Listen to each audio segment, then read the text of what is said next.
O novo teaser internacional acabou de mostrar uma cena que está dividindo completamente os fãs da Marvel. Nela, o Homem-Aranha aparece utilizando uma espécie de manopla mecânica durante um confronto. E foi o bastante para surgir uma enxurrada de teorias dizendo que essa pode ser a arma capaz de colocá-lo frente a frente com o Hulk. Mas será que isso realmente faz sentido? A repercussão foi enorme. Muita gente acredita que o Peter Parker está voltando a ocupar o espaço que antes pertencia ao Tony Stark, como se estivesse herdando novamente toda aquela dependência de tecnologia. Para alguns, essa nova arma seria praticamente uma versão compacta de uma Hulkbuster. Ao mesmo tempo, outra teoria também ganhou força. Há quem diga que essa versão do Homem-Aranha nunca consegue caminhar completamente com as próprias pernas. Sempre existe algum mentor guiando sua trajetória. Primeiro foi o Tony Stark. Depois, outros heróis acabaram influenciando suas decisões. E agora muitos acreditam que chegou a vez de Bruce Banner assumir esse papel. Só que antes de aceitar qualquer uma dessas teorias, vale a pena analisar tudo com calma. O teaser mostra apenas alguns segundos de cenas. E muitas vezes, um contexto incompleto faz a internet chegar a conclusões precipitadas. O primeiro ponto que muita gente parece esquecer é tudo o que aconteceu depois de Homem-Aranha, sem volta para casa. No final daquele filme, Peter Parker perdeu absolutamente tudo. Ninguém mais lembra quem ele é. Ele deixou de ter qualquer ligação com os Vingadores, perdeu o acesso às tecnologias da Stark Industries e também ficou sem todos os recursos que antes facilitavam sua atuação como herói. Na prática, ele voltou praticamente ao point de partida. Agora, o Peter depende apenas da própria inteligência, da criatividade e daquilo que consegue construir sozinho. O traje sofisticado ficou para trás. O uniforme voltou a ser algo feito por ele mesmo, muito mais próximo da versão clássica dos quadrinhos, onde o personagem resolve seus problemas usando o cérebro antes de qualquer equipamento milionário. E é justamente por isso que essa nova manopla despertou tanta curiosidade. Apesar de muita gente acreditar que seja uma invenção inédita do Peter, existe uma possibilidade que faz muito mais sentido dentro da própria história do personagem. Tudo indica que essa arma pode, na verdade, ser a famosa manopla do Shocker. Quem assistiu Homem-Aranha? De Volta ao Lar provavelmente lembra desse equipamento. Era exatamente com ele que o vilão realizava aqueles ataques capazes de lançar carros, destruir estruturas e provocar ondas de impacto extremamente violentas. Nos quadrinhos, Herman Schultz, conhecido como Shocker, nunca teve poderes relacionados à eletricidade, apesar do nome sugerir isso. Seu equipamento funciona através da emissão de poderosas ondas de vibração e choque, capazes de pulverizar concreto, romper cofres e lançar objetos enormes a vários metros de distância. No universo cinematográfico da Marvel, essa tecnologia surgiu graças ao reaproveitamento dos destroços deixados pela invasão Chitauri, em Nova York. Adrian Toomes e sua equipe passaram a transformar aquele material alienígena em armamentos ilegais, e foi justamente desse processo que nasceram tanto o equipamento do Abutre quanto as manoplas utilizadas pelo Shocker. Ou seja, se essa teoria estiver correta, o Peter não estaria recorrendo à tecnologia da Stark Industries mais uma vez. Na verdade, ele estaria utilizando uma arma que faz parte da própria galeria de vilões do Homem-Aranha. E isso muda completamente a interpretação dessa cena. Essa possibilidade, inclusive, combina muito mais com a essência do personagem. Desde os quadrinhos, o Homem-Aranha sempre foi conhecido por improvisar com aquilo que tem à disposição. Em vez de depender de armaduras bilionárias ou tecnologias de última geração, ele costuma transformar os próprios recursos dos inimigos em vantagem durante as batalhas. Por isso, faz muito mais sentido imaginar o Peter utilizando uma arma retirada da própria galeria de vilões do que simplesmente recebendo mais um equipamento tecnológico de algum aliado. Mas existe um detalhe que está levantando uma preocupação enorme entre os fãs. Se essa manopla realmente for utilizada contra o Hulk, será que ela seria capaz de fazer alguma diferença? Porque, sinceramente, é aí que a discussion começa a ficar complicada.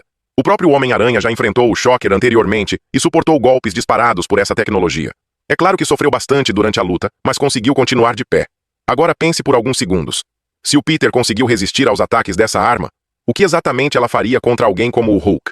Estamos falando de um personagem que simplesmente ignora impactos muito mais poderosos. É justamente por isso que muita gente está estranhando essa possível direção do roteiro.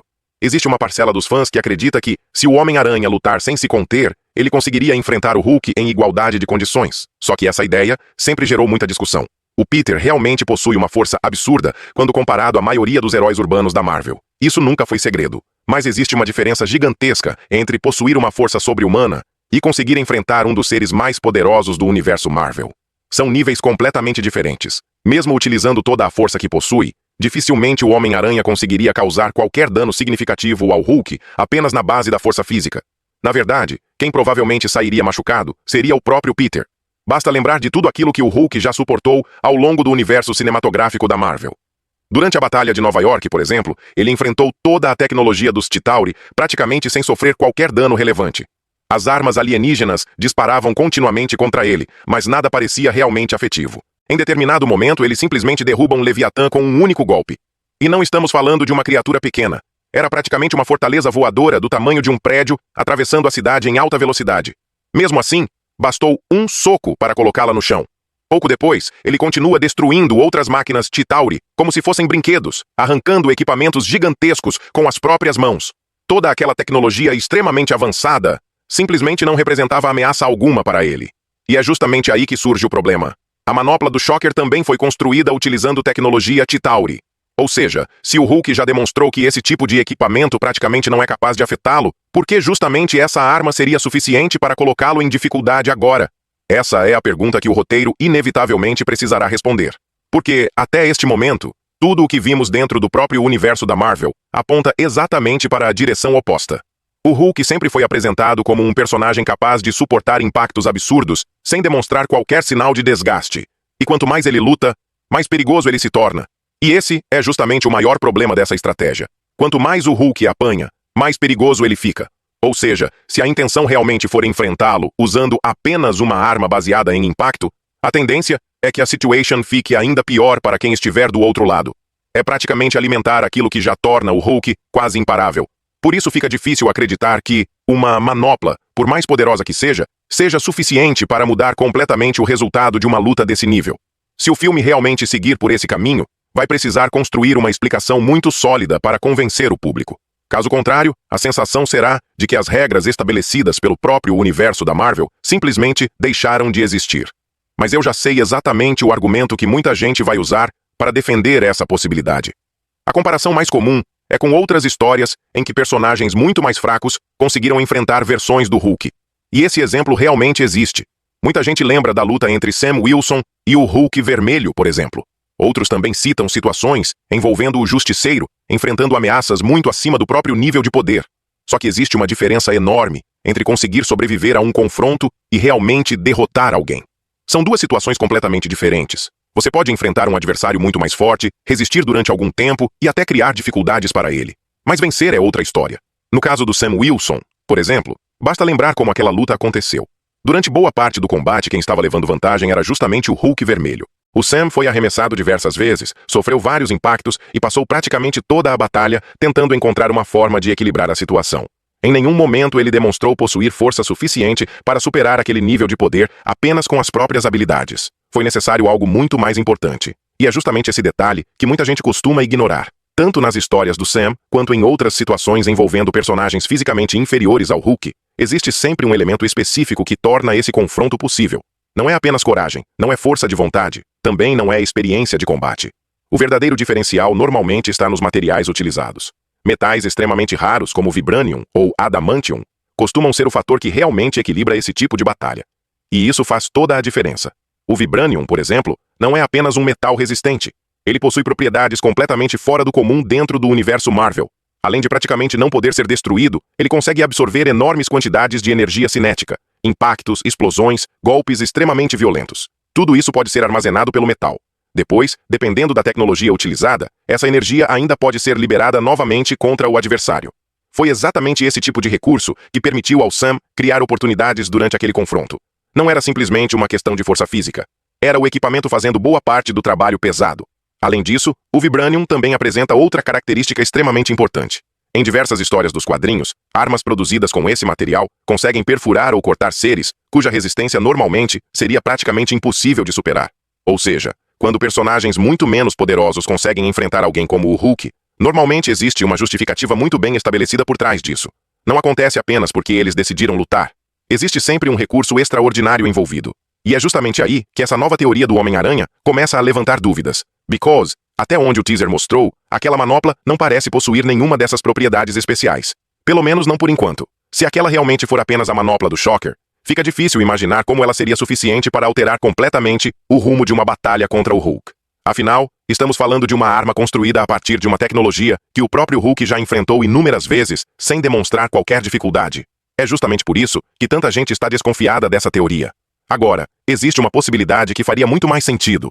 Se essa arma possuir algum tipo de aprimoramento envolvendo Vibranium, Adamantium ou qualquer outro material especial introduzido recentemente no universo Marvel, aí a conversa muda completamente. Porque esses materiais sempre funcionaram como verdadeiros diferenciais quando personagens menos poderosos precisavam enfrentar ameaças muito acima do próprio nível. Sem algo desse tipo, a diferença de poder continua absurda. E ainda existe outro detalhe que muita gente parece esquecer. Mesmo que a manopla consiga gerar impactos extremamente violentos, o Hulk continua sendo um personagem cuja principal característica é justamente suportar impactos. Ele literalmente foi criado para isso. Ao longo dos anos, vimos o Gigante Esmeralda sobreviver a explosões gigantescas, armas experimentais, ataques alienígenas e golpes vindos de personagens absurdamente fortes. Na maioria das vezes, isso só serviu para deixá-lo ainda mais furioso. Então, imaginar que uma arma baseada em ondas de choque resolveria esse problema parece, no mínimo, otimista. Outro ponto importante envolve o próprio contexto do filme. Existe uma possibilidade de que o Hulk sequer esteja agindo por vontade própria.